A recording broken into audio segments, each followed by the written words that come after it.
কাজে এখন ভারতের পানির দরকার নেই, বরং আমি সরকারকে বলবো যেখান থেকে প্রবাহমান নদী আছে সেখানে বাঁধ দিয়ে দেন, যেন বাংলাদেশের বুকের উপর থেকে এক ফোঁটা পানি ভারত থেকে বাহির না আসে। তাহলে দেখবেন কত ধানে কত চাউল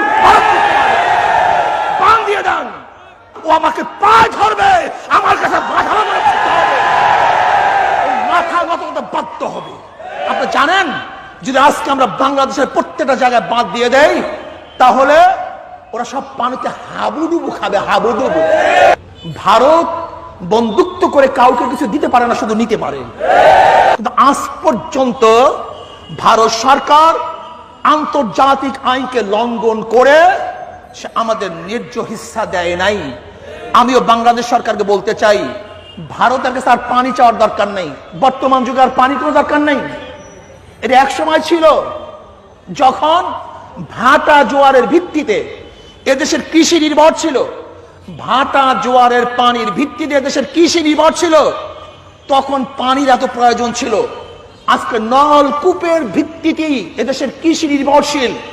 কাজে এখন ভারতের পানির দরকার নেই, বরং আমি সরকারকে বলবো যেখান থেকে প্রবাহমান নদী আছে সেখানে বাঁধ দিয়ে দেন, যেন বাংলাদেশের বুকের উপর থেকে এক ফোঁটা পানি ভারত থেকে বাহির না আসে। তাহলে দেখবেন কত ধানে কত চাউল বাঁধ দিয়ে দেন। ওদের পানির প্রয়োজন নাই।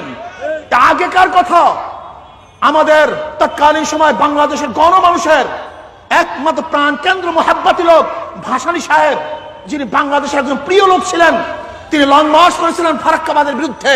তৎকালীন সময় যখন এদেশের কৃষি নির্ভর ছিল একমাত্র নদীর পানির উপরে, এখন আর নদীর পানির উপরে এদেশের মানুষ কৃষি নির্ভর করে না। আল্লাহ পাকের মেহেরবানিতে আমরা বর্ষা আসবে, বর্ষা সিজনে আমরা বর্ষা পাবো, পানি লেয়ার যতটুকু চলে যাবে বর্ষার পানি আমাদের সেতু লেয়ার বাড়িয়ে দেবে। কাজে আমাদের পানি প্রয়োজন নাই। আমি সরকারকে বলবো বরং আমাদের প্রত্যেকটা নদীর মুখে বাঁধ দিয়ে দেন, তখন দেখবেন কত ধানে কত চাল। ও আমাকে পায়ে ধরবে, আমার কাছে মাথা নত করতে বাধ্য হবে।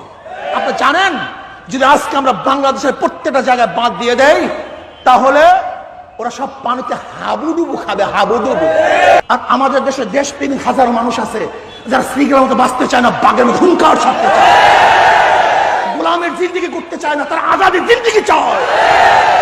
ভারতের গোলামি করে বেঁচে থাকার কোনো আশা আমাদের নাই, বরং আজাদ হিসাবে মরবো, লড়বো ইনশাআল্লাহ।